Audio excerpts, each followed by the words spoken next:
Welcome to the Boys and Ivy Chicago Cubs podcast.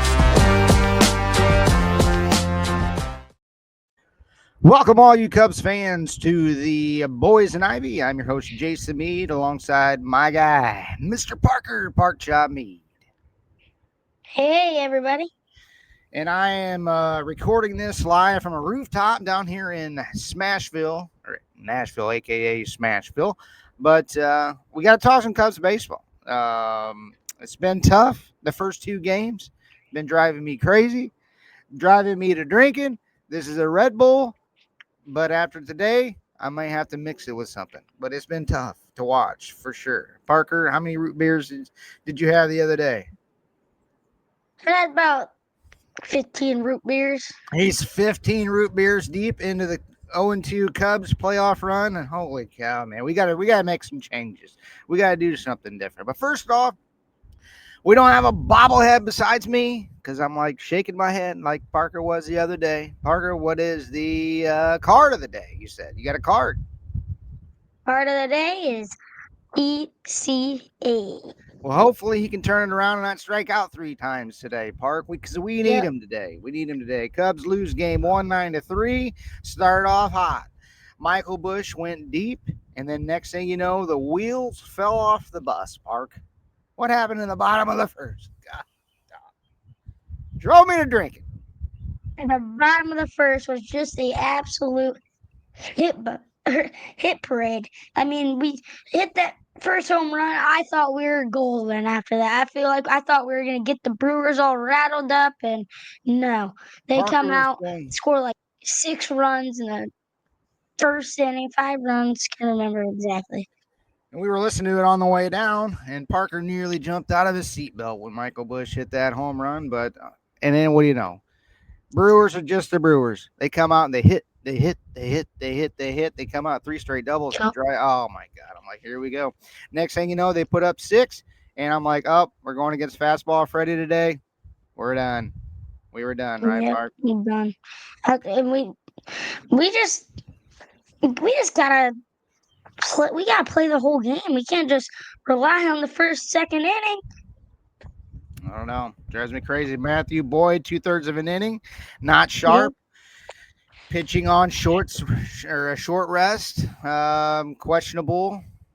I don't know. I know he was our game 1 starter against the Padres. He pitched well, but we had Colin Ray to pitch, but we didn't. We decided. But not only had that, but the first inning when Nico had that costly error that which resulted in some more runs being scored, but the Brewers did pound out 13 hits and just left our head scratching. We left our head scratching. I know the Cubs hit 3 home runs, but then again, that's all we do. We're like, oh, we want to hit home runs. Look at the Brewers. They don't hit a ton of home runs, but you know what? They piece it together. They get hits. And then they hit a 3-run home run. But I don't know. Cubs got to switch it up. We got to get some more hits. We're striking out way too much. Parker, what are your thoughts on that? About the strikeouts? We can't have a bunch of strikeouts because strikeouts kill you. You got to have people on base because once you get people on base and start hitting home runs or base hits, mostly I kind of want base hits because 1 home run ain't gonna do it. I'm sorry, but 1 home run ain't gonna do it. I think the Cubs just need to piece together, like you said, just like take notes from Nico. He's a great ball to bat hitter. I know. Or bat to ball. We had the solo home run, but hey. If you hit a solo home run and I smack 3 doubles, I win 2-1. Simple math. Cubs game 2 lose. Let me get this pulled up. 7-3. Oh my God.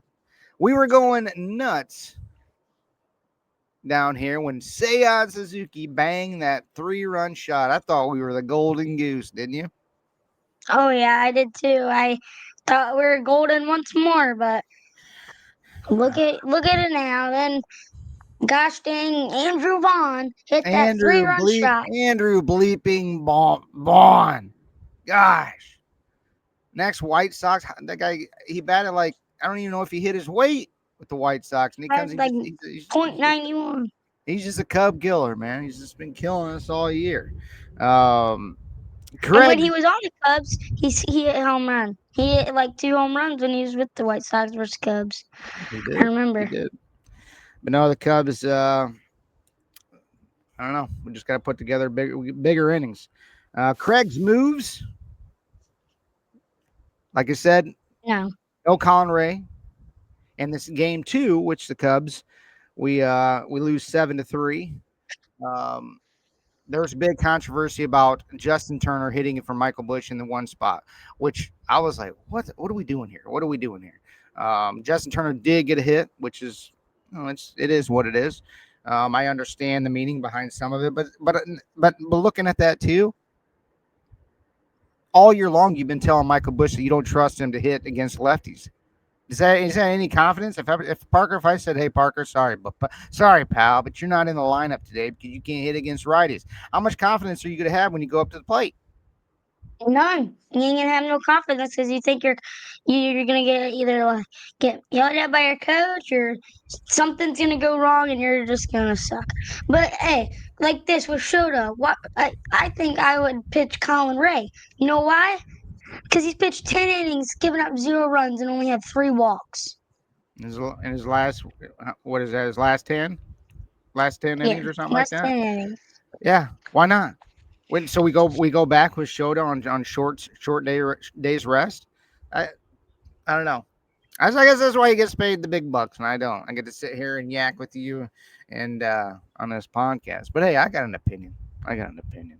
But yeah, another thing is the whole Bush thing. Like even like in the Padres series when we didn't start Shota and we brought him in the second inning, you basically told him him right there that you didn't have no confidence in him pitching against those top three dogs the Padres have. Same kind of situation. But hey, the Michael Busch thing, he is a dog. Michael Busch is arguably our best player on this team. And guess what? Guess who leads this team in home runs that you love so much, Craig? His name is Michael Busch. But no, But no confidence. Come on. Come on, Craig. come on, Craig. I don't know. I guess that's why you get paid the big bucks. But Shota does start the game two. And, that first inning, I was like, uh-oh. And then, well, uh, little Wilson Contreras' little brother, which is better than he is, he goes and bangs a home run too, and Shota gives up two more bombs. Spark, not good. Yeah, like you told me before, you think that the only part that he can pitch in is Wrigley because he's a fly ball hitter and or fly ball pitcher, and he just gives up way too much home runs. Like if you go versus the Yankees in the World Series and you pitch him, catch the long balls are gonna be working. I don't know. I just think with the Wrigley weather, I'm not sure what it is today because I did not look at it, but we're out here on this rooftop down here in Nashville, and it's like being on the rooftops of Wrigley. It's windy, it's blowing. Maybe you can hear it in the mic. You might hear a few birds in the background, but if Shota was pitching out here today in this win, I bet you he would go 7 scoreless. So I mean, we probably could have used him and waited till we got back to Wrigley to use him today. And we probably could have pitched J-Mo, or no, probably wouldn't have pitched J-Mo because he had a short day's rest. But we could have pitched Colin Ray because, like you said, 10 innings pitched. What would you say? No Zero, zero, runs. zero earned runs, 3 walks. I mean, come on, man. Come on. Another thing in this game that they've been talking about, Palencia gave up the 3-run bomb too, but then again, he can't leave an 0-2 pitch right down the heart of the plate. You barrel up one of them 100-mile-an-hour fastballs, it's going to fly. So, but this has been what they've been talking about, tipping the pitches. They get guys on second base, they're flashing their left and right hands back to the batter, which is perfectly legal.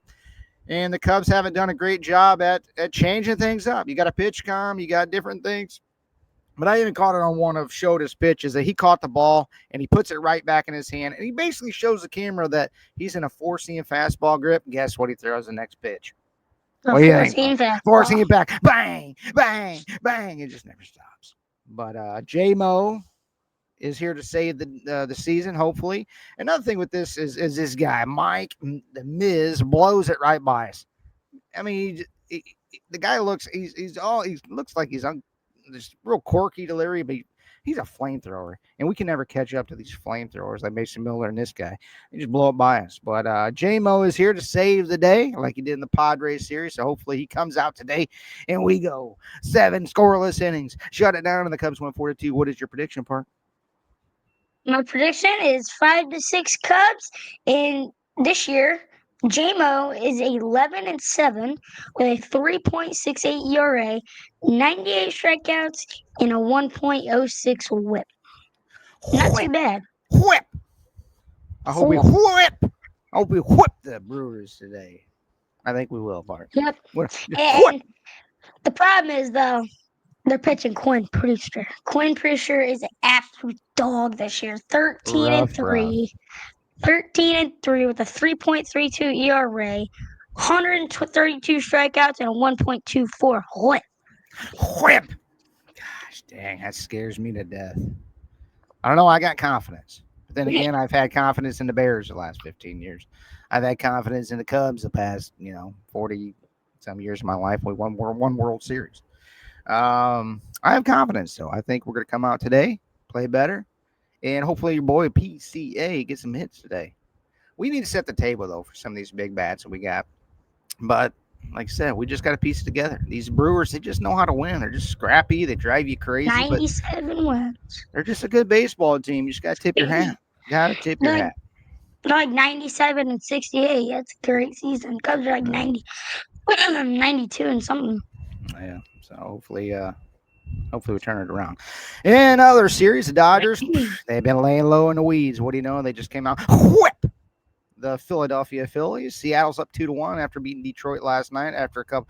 The big dumper dumped number 61 right in that guy's lap. They had the 61 home run shirt. And the who? The Yankees. Aaron Judge had his playoff moment last night, hit a 3-run homer to tie it, and that was pretty epic. And that was his playoff. Yep. That was his big one. Playoff moment. Yep. So hopefully Cubs get on track today, and we have another show when we get back into town, and we keep the series rolling, and we make it to Saturday. That's the goal. That's the goal. J-Mo, save us, bud. Save us, bud. We want to thank you for tuning in to today's show. We just hope it's better news for us next time. And Parker, let's break us down, get us out of here, and hopefully we can go and we can get us a win today. Park, break us down. Let's get us out of here. Oh, no. Best way you can get us help us grow the show is by smashing that like button, hitting the subscribe button, letting all your friends know, following us on Apple, Spotify podcasts, or any other podcasts out there. And comment below your prediction of today's score. All right, Park, break us down. Boys and Ivy. See ya. Go Cubs. Thank you for watching the Boys and Ivy Cubs podcast. And like always, go Cubs, go!